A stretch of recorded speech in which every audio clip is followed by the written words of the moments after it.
Hey there, everybody. It's Mr. Sheeline. Welcome back. I'm just making this little video for you guys here in physics. It shouldn't be too long. I just want to kind of go over this worksheet. I was looking this over with Mr. Hamer, and I was just like, this would be a really good, opportunity to really explain what's going on here, because it seemed like some of us got it, some of us didn't, and or at least maybe some of us got the calculations. But maybe we don't fully understand what's going on here. And I just thought it'd be a really great a great opportunity to really show what's happening, ways that you can understand what's going on, and to reflect, on what I said for A days on Wednesday, for B days on Thursday, that importance of writing things down, the importance of drawing things out when it comes to physics. So let's take a look here at this problem. So this problem looks pretty simple at the get-go. Like, we've got this runner here who runs 10 meters within the race of a 100-meter dash, and they run those 10 meters in 2 seconds. Okay, and it's a sprinter who starts from rest, accelerates with the constant acceleration, yada yada. The remaining 90 meters are ran. I should say are ran, not are ran. Who knows? With the same velocity the sprinter had after 2 seconds.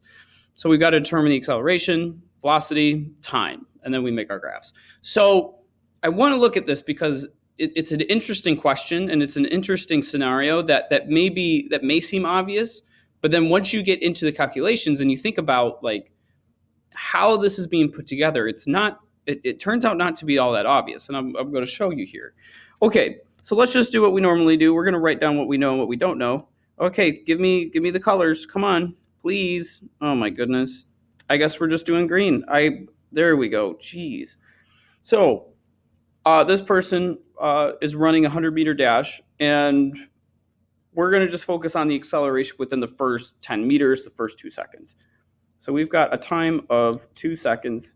We have a displacement of 10 meters. Okay.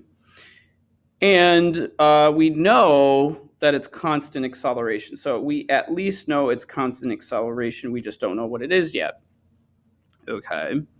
And we know that we started from rest, so our initial velocity is 0 meters per second. Okay. And then what we're trying to find is that we're trying to find here, and I'm going to make this red because we are trying to find this. And then eventually we are going to try to find, not that. We're then also going to try to find our final velocity, okay? Because that final velocity is going to be used here for C. Okay, so we don't know what that is, and then we can find the timeout at for the whole duration of the race. So, so when I put this together, I thought it was a pretty simple one, but then I kept looking at it, and I was like, maybe this isn't as simple as I thought, and here's why. So let's draw this out in terms of what's happening in this particular question. Okay, and I'm going to scroll up just a wee bit. Oh, that's cool. That goes up with it, or at least some of it. Interesting. So the first 10 meters, blah blah blah. Let's draw that out. So here we're going to say that this is the start. This is where we're starting. Okay, they're going to run along, and we're going to say that's 10 meters right here. That's 10 meters. And then this whole span here, though it's not to scale, we're going to say this is the 100 meters. Okay, the full 100 meters. So from our dot here all the way out to here is our full 100 meters. Okay, so then this would make 90 in here. Okay. And then on top of the distance being traveled, we know that this right here is 2 seconds. He spans this little spot right here in 2 seconds. Probably should be in a different color. Let's do that in purple. So that's in 2 seconds. We don't know the time interval over here. Okay. And we don't know what the velocity is over here either, because the velocity here will be the same as right at that point. Okay. Now, let's focus in right over here. Let's just focus in on that spot. So let's redraw that just to focus in on that, spot right here. So we're going to do it like this. So here's that 10 meters, okay? Okay, so here's 0 meters, here's 10 meters, It's all over 2 seconds. Now, here's what isn't terribly obvious, or shouldn't be terribly obvious to us. Now, we can math-wise, we can solve this and find out that our acceleration should be 5 meters per second squared. Okay, that's what we should have gotten, and I can go through that math in a bit. But being this the correct answer, okay, this tells us that for every second we're getting faster, or we're traveling 5 meters per second faster. Okay, now hopefully some of you just had a light bulb go off in your brain, or maybe it turned off, and just realized, like, wait a minute, if that's true, after 2 seconds, should he have reached 10 meters? Because let's draw this in that kind of way. So if this were true, if we had constant acceleration, right, that would mean then that at the first second, we would be at 5 meters, right? And this would be 1 second. Let's draw that right here. That's 1 second. But then at 2 seconds, when he reaches 10 meters, would he be really at 10 meters? Or would he be further? Because if we think about this in a particular way, we may confuse ourselves and think, well, wait a minute. From rest, he's going to be traveling 5 meters per second. So after 1 second, he's going to reach 5 meters, which perfect. But then after, shouldn't he be going 10 meters per second? And wouldn't he then reach, hypothetically, shouldn't he reach not 10 meters, but 15 meters in 2 seconds? Because, think about it, because what does this signify? This, again, just means that for every second, we're increasing our velocity. In this case, since it's a positive 5 meters per second squared, we're increasing our velocity 5 meters per second for every second that passes. So that would be saying this. So here's 0 meters per second, and over the span of 1 second, it'd be 5 meters per second, because we're adding 5 meters per second. And then after 2 meters per second, wouldn't we be adding another 5 meters per second? How does this work out? Okay. Other way of thinking about it, like I said before, shouldn't he be traveling 10 meters per second from here to here? And thus, wouldn't that change our 10 meters to something else? Okay, but it doesn't. Because remember, and again, this is something so cool. This is why it's so important to write things out, because we could even write it out looking at it like this. I'm going to scroll up just a wee bit more. We could write it out looking like this. Okay, let's say green here is going to be our timeline. Okay, green is our timeline. Ooh, don't do that. Let's try that again. So green's going to be our timeline. Okay. And then, let's see. Sorry, blanking out here. And then we're going to have blue as our velocity. Okay. We're going to have our acceleration be pink here. And we're going to have our displacement as this kind of reddish magenta-ish kind of color. Okay, so let's look at it this way. So we're going to break this down into just two, 0 seconds, 1 second, 2 seconds. So here's 1 second, here's 2 seconds, here's 0 seconds. Okay. And this is how it makes sense that it should be 10 meters per second for a final velocity after 2 seconds. Okay, that's what I'm explaining here if you're a little lost. Okay, so here my velocity is 0. And I'll wait for this one just so it can make more sense. Okay, but then my acceleration here, I have no acceleration. Okay. Here, it's 5 meters per second squared. And because it's constant, it's also 5 meters per second squared here. Okay. And then my displacement is going to be 0 meters. This one is going to be 5 meters. And this will be 10 meters. Okay. So maybe you're already seeing it, right? You're already seeing it here. But because we're traveling at a constant velocity here at 5 meters per second, right?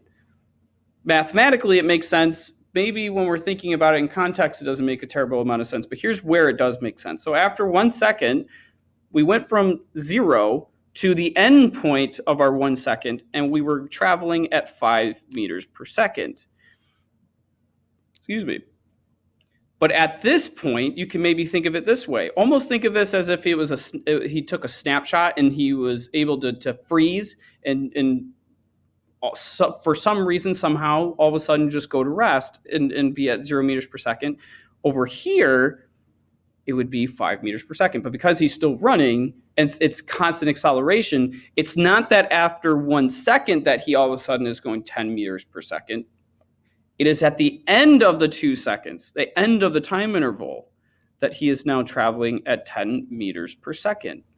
Okay, which would make sense. Now, it still may seem a little confusing. Maybe you're asking, well, how can he be traveling at 10 meters per second at the point that he's at 10 meters?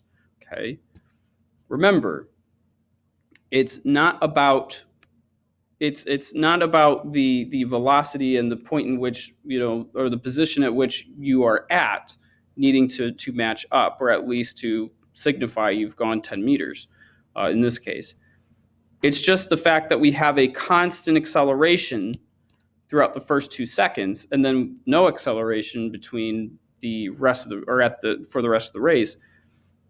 It's at the end of the 2 seconds, he is now going 10 meters per second. So then after that point, every second that he is running, he will be traveling, or he will be covering 10 meters per second, if that makes sense. I know this, again, it's an important concept to understand that in a way to conceptualize how this works. Because sometimes, and you'll see as we continue down, or we keep going through this semester, sometimes some things are not as obvious as others. And sometimes we have to draw things out. And sometimes, it may seem easy, but then realize, oh, wait a minute, maybe I got lucky if I got it right. Or maybe, I did not get this one important principle. And that's really, bringing me down here.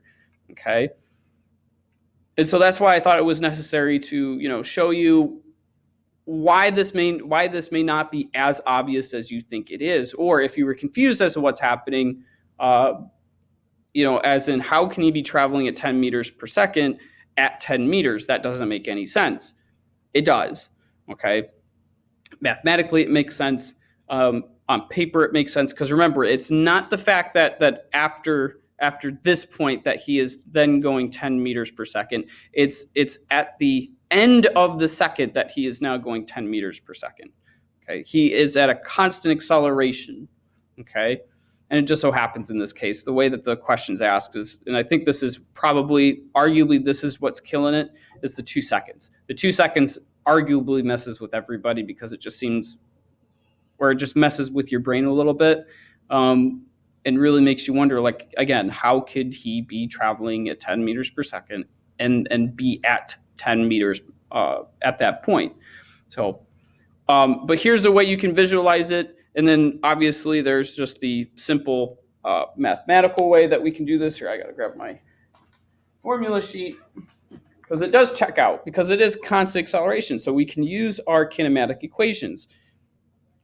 And the easiest way we can do that, again, let's just rewrite everything. So we've got our initial, which our initial is 0. We have, excuse me, sorry, I'm blanking out. We've got our displacement. 10 meters. We have our time interval, which is 2 seconds. And then we just need to find out what our acceleration is. And I already told you it's 5 meters per second squared, but let's just show you how to get there in the case that we just didn't know how to get there. Okay. Okay, I have a couple announcements before you. Okay, sorry about that. Mr. Staro had an announcement. Okay, so we're trying to find that. So what I was getting at is now we just have to write down the equation. So we've got initial, time, displacement, and we're looking for acceleration. So that kinematic equation number 2 is what we're going to look for and use. So it's going to be the d is equal to vi times time plus 1/2 times our acceleration times our time squared. So we're going to shoot that up there. Okay, but we got to set it, and let's set it to acceleration. So here, I'm going to do that on paper real quick, and then I'll come back and draw it on the board here. Okay, so now I got that. So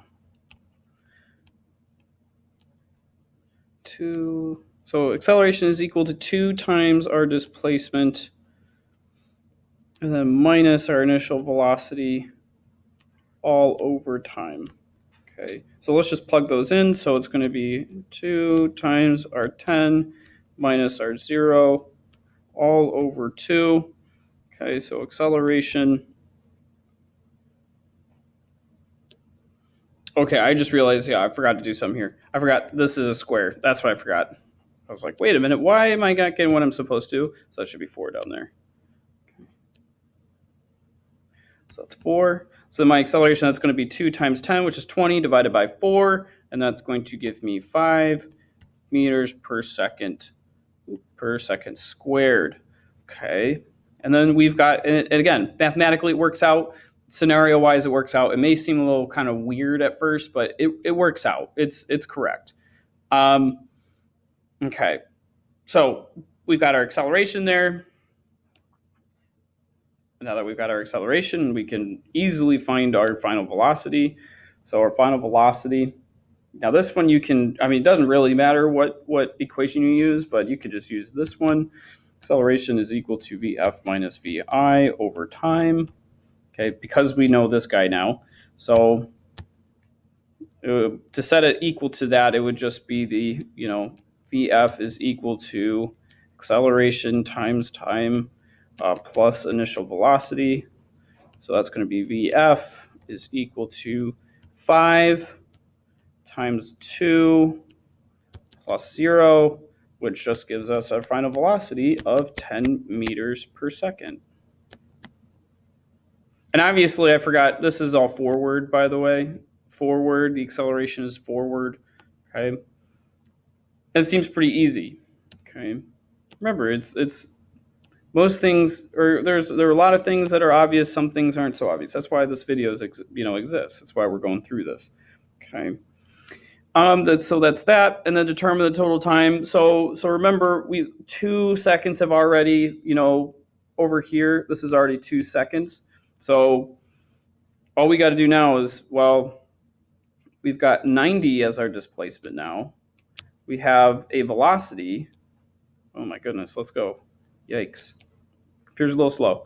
And then we have a final velocity, which is really just an average velocity, constant velocity, whatever you want to write, of 10 meters per second. And we just need to find the time for that 90-meter interval. Okay. Yeah, go to red, like I wrote. Yeah.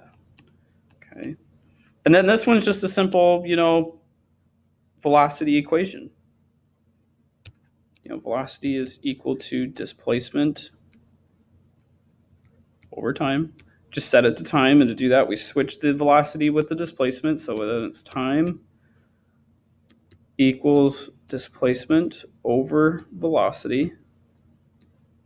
And then that's going to be 90 over 10, which is just going to be just 9 seconds.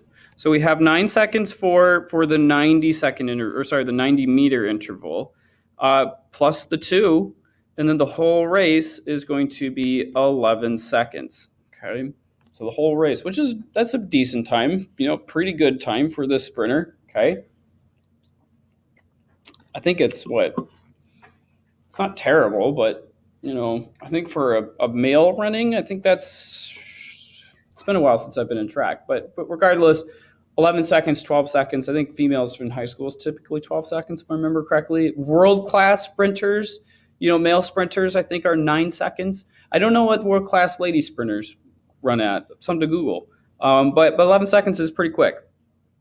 And that's it. And then lastly, let's just, I'm just going to quick sketch what those graphs would look like. So, oops, that's not what I wanted.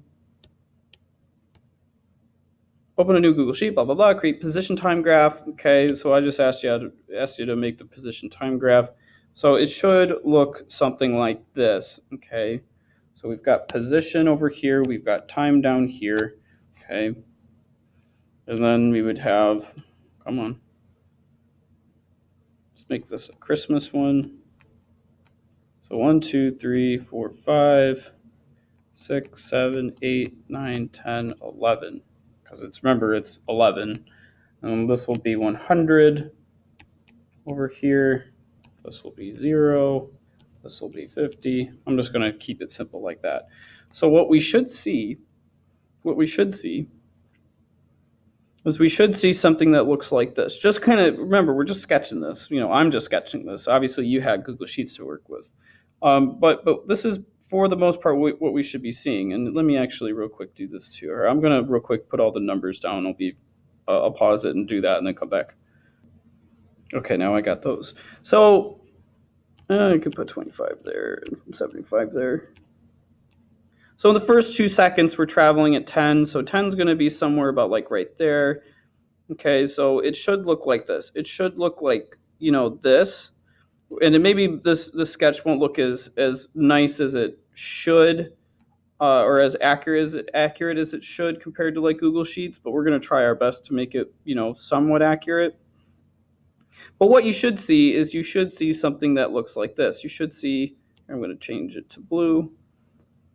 Okay, because we're going from 0, we've got acceleration. That means then that we're going to, it's going to kind of be a somewhat horizontal. Then it's going to pick up, right? It's going to be a low, then it's going to change. So, and I'll just show you. And then at that change, it's just going to be a straight line, somewhat like that. If my y-axis and my x-axis were on point, exactly what it needs to be. But this is roughly what you should be seeing. To make it look a little bit cleaner, to make it look a little bit better, this is what we should see. You should see a trend that kind of, comes out like this, comes up a little bit like that, because here would be like, 5 meters per second, and here's us going up to 10 meters per second. And then after that, it should just be straight off that 10 meters per second, right? Because it's constant. After that, it's constant velocity and no acceleration. So it should just be, and there's probably a little kink, like it would be a little kink right there, but nothing much, just because that's the point in which, hypothetically, that's the point in which we are moving from 5 meters, where there's no more acceleration, okay? It'll just be a straight line, okay? And that's what you should have seen, and I think that's what I saw in most of your graphs, which is good, or at least, depending on how big your graph was. So anyway, that's just an explanation to this video. If it confused you more than it should have, maybe just chat with me about it. I'm always hoping to chat with you guys about these kinds of things, because it fascinates me on again, how much it fascinates me how much all of these problems are virtually just puzzles. And it's a lot of fun to do. It's interesting to think about these, and the more you think about them and the more questions you ask, the better it is that you can really see what's happening. The better you can understand what's happening, or at the very least have that experience to ask those questions, have that experience to think outside the box and to see things maybe in a different light than you normally would, etc., etc., etc. Yada, yada, yada. You get what I'm saying. So that's the end of this video here, guys. So thank you for, sticking through with it. I appreciate the time that you just listening to me chat. I thought this was a really good chance to just talk about, something that may seem super easy, and how maybe it's not as obvious as you think. So, and how we can break it down, show you different methods. That's all I have for you. So remember, you can subscribe here to my channel, and if you want to see or know when new videos are going up. If not, that's cool. But I will see you guys in the next video.